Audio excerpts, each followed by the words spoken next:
Olá, a paz do Senhor, caro ouvinte. Estamos aqui na lição de número 5 para conversarmos sobre os títulos de Jesus Cristo. A lição aborda os temas falando que Cristo é o Filho do Homem, Filho de Davi e também Messias. Bom, existem cerca de 200 nomes e títulos de Cristo encontrados na Bíblia. E com certeza não temos condições aqui de citar todos esses nomes e títulos. Mas vamos aqui comentar e conversar alguns dos mais proeminentes. E vou organizar aqui em 3 sessões de acordo com nomes que refletem a natureza de Cristo, a sua posição na triunidade de Deus e a sua obra na terra em nosso favor. Sendo assim, vai ficar muito mais claro para você, caro ouvinte, compreender melhor sobre o Filho do Homem, sobre o Filho de Davi, sobre o Messias, nosso Senhor e Salvador, Jesus Cristo. Bom, a natureza de Cristo. Jesus é a pedra angular do edifício da sua igreja. Ele cimenta junto os judeus e gentios, homens e mulheres. Todos os santos de todas as épocas e lugares em uma estrutura construída sobre a fé nele, a qual é compartilhada por todos. Isso está em Efésios 2:20. Ele também é o primogênito de toda a criação, sendo confirmado isso em Colossenses 1:15. Não a primeira coisa que Deus criou, como alguns afirmam de forma incorreta, porque o versículo 16 diz que todas as coisas foram criadas por e para Cristo. Em vez disso, o significado é que Cristo ocupa o posto e preeminência do primogênito sobre todas as coisas, que ele sustenta a posição mais exaltada no universo, que ele é preeminente sobre todos os outros e é o cabeça de todas as coisas. Em Efésios 1:22, 4:15 e 5:23, percebemos que Jesus Cristo, ele é cabeça da igreja. Jesus Cristo, não um rei ou um papa, é o único governante supremo e soberano na igreja, ou seja, daqueles por quem ele morreu e que tem colocado sua fé nele para obter a salvação. Cristo é santo. Atos 3:14, Salmo 16:10 mostra que Cristo é santo tanto em sua natureza divina quanto humana e a fonte de santidade ao seu povo. Pela sua morte somos feitos santos e puros diante de Deus. Ele também é juiz, segundo Timóteo 4:8 e Atos 10:42 mostram claramente isso. O Senhor Jesus foi designado por Deus para julgar o mundo e dispensar as recompensas da eternidade. Ele é Rei dos Reis e Senhor dos Senhores. Apocalipse 19:16, 1 Timóteo 6:15 mostram que Jesus tem domínio sobre todas as autoridades da terra, sobre todos os reis e governantes, e ninguém pode impedi-lo de realizar os seus propósitos. Ele os dirige como lhe agrada. Ele também é a luz do mundo. João 8:12. Jesus entrou em um mundo escurecido pelo pecado e derramou a luz da vida e a verdade por meio de sua obra e suas palavras. Jesus abre os olhos daqueles que confiam nele e andam na luz. Ele também é o príncipe da paz. Isso está em Isaías 9:6. Jesus não veio trazer paz ao mundo como na ausência de guerra, mas a paz entre Deus e o homem que estavam separados pelo pecado. Ele morreu para reconciliar os pecadores a um Deus santo. Ele também é filho de Deus. Lucas 1:35, João 1:49 mostra isso. Jesus é o unigênito do Pai, João 14. Usado 42 vezes no Novo Testamento, o termo filho de Deus afirma a divindade de Cristo. Ele é o filho do homem, João 5:27. Usado como um contraste com o Filho de Deus, esta frase afirma a humanidade de Cristo, que existe ao lado de sua divindade.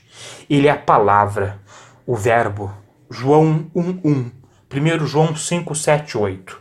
A palavra é a segunda pessoa da Trindade. O que falou, e assim foi feito, o que falou, todas as coisas, a existência do nada na primeira criação que estava no princípio com Deus Pai e era Deus e por quem todas as coisas foram criadas. Ele é a palavra de Deus. Apocalipse 19:12-13. Este é o nome dado ao Cristo que é desconhecido por todos, menos por si mesmo. Este termo denota o mistério da sua pessoa divina. Cristo é a palavra de vida. 1 João 1:1. Jesus não só falou palavras que conduzem à vida eterna, mas, de acordo com este versículo, ele é as próprias palavras de vida, referindo-se à vida eterna, de alegria e satisfação que ele proporciona. Todos esses atributos, esses títulos, esses diferentes nomes de Jesus Cristo, comenta sobre, obviamente, o caráter, a natureza de Cristo. Mas agora nós vamos conversar sobre a sua posição na Trindade. Quais são os nomes de Jesus Cristo referente à sua posição na Trindade? Ele é o Alfa e Ômega. Apocalipse 1:8 e também 22:13 mostra que Jesus declarou ser o início e o fim de todas as coisas, uma referência ao verdadeiro Deus e ninguém mais. Essa declaração de eternidade só pode ser aplicada a Deus. Emanuel. Isaías 7:14 e Mateus 1:23. Literalmente, Deus conosco. Tanto Isaías quanto Mateus afirmam que o Cristo que nasceria em Belém seria o próprio Deus, que veio à terra na forma de um homem para viver entre o seu povo. Eu sou. João 8:58 com Êxodo 3:14 mostra que quando Jesus atribuiu a si mesmo esse título, os judeus tentaram apedrejá-lo por blasfêmia. Eles compreenderam que Jesus estava declarando ser o Deus eterno, imutável Jeová do Antigo Testamento. Ele é o Senhor de todos. Atos 10:36 mostra que Jesus é o Senhor soberano sobre o mundo inteiro. E todas as coisas nele contidas, de todas as nações do mundo, e particularmente do povo escolhido de Deus, tanto os gentios quanto os judeus. Ele é o verdadeiro Deus. 1 João 5:20 mostra que esta é uma afirmação direta de que Jesus, sendo o verdadeiro Deus, não é apenas divino, mas é o divino.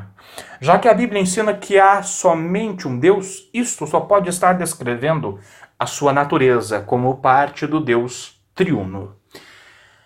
Bom, agora nós vamos comentar sobre a sua obra na Terra. Ele é autor e consumador da nossa fé. Hebreus 12:2 mostra que a salvação é alcançada através da fé, que é dom de Deus. Efésios 2:8 e 9. E Jesus é o fundador da nossa fé e o seu consumador também. Do primeiro ao último, ele é a fonte e o sustentador da fé que nos salva.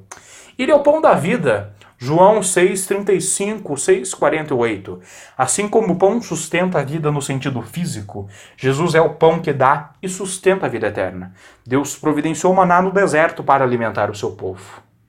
E ele providenciou Jesus para nos dar a vida eterna através do seu corpo partido por nós. Ele é o noivo.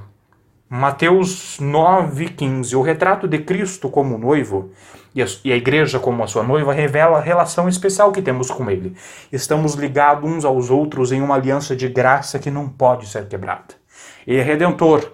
Romanos 11:26 mostra, assim como os israelitas precisavam que Deus os libertasse da escravidão do Egito, assim Cristo é o nosso redentor da escravidão do pecado. Ele é o bom pastor. João 10, versos 11 e 14 mostra que nos tempos bíblicos um bom pastor estava disposto a arriscar a sua própria vida para proteger as suas ovelhas dos predadores. Jesus deu a sua vida por suas ovelhas e ele cuida, nutre e nos alimenta. Ele é o sumo sacerdote. Hebreus 2:17 mostra que o Senhor Jesus executou essa função de sumo sacerdote por seu povo de uma vez por todas na cruz. O sumo sacerdote judeu, ele entrava no templo uma vez por ano para fazer expiação pelos pecados do povo. Bom, ele é o Cordeiro de Deus. João 1:29 mostra que a lei de Deus exigia o sacrifício de um cordeiro perfeito e imaculado como expiação pelo pecado, mas Jesus se tornou o cordeiro levado mansamente para o abate, mostrando a sua paciência e seus sofrimentos e a sua prontidão para morrer pelos que lhe pertence. Ele é mediador. 1 Timóteo 2:5. O mediador é um que fica entre duas partes para reconciliá-las. Cristo é o único mediador que reconcilia os homens a Deus. Ele é rocha. 1 Coríntios 10:4. Assim como a água que dá vida fluiu da rocha que Moisés bateu no deserto, Jesus é rocha da qual fluem as águas vivas da vida eterna. Ele é rocha sobre a qual construímos nossas casas espirituais, de modo que nenhuma tempestade possa sacudi-las. Ele é a ressurreição e a vida. João 11:25 mostra que em Jesus encontramos o meio para ressuscitar os pecadores à vida eterna, assim como ele ressuscitou dentre os mortos. Nosso pecado é sepultado com ele, somos ressuscitados para andar em uma nova vida. Ele é Salvador. Mateus 1:21, Lucas 2:11 mostra que ele salva o seu povo ao morrer para redimi-los, ao dar-lhe o Espírito Santo para renová-los pelo seu poder, ao capacitá-los a enfrentar os seus inimigos espirituais, ao sustentá-los durante as provações e morte e ao ressuscitá-los no último dia. Ele é a videira verdadeira. João 15:1 mostra que a videira verdadeira fornece tudo de que os ramos crentes necessitam para produzirem o fruto do Espírito: água, vida da salvação e o alimento da palavra. Ele é o caminho, a verdade, a vida. João 14:6. Jesus é o único caminho para Deus, a única verdade em um mundo de mentiras e a única fonte verdadeira da vida eterna. Ele incorpora todos os três, tanto em um sentido temporal quanto eterno. Deus abençoe a sua vida, caro ouvinte. Até mais.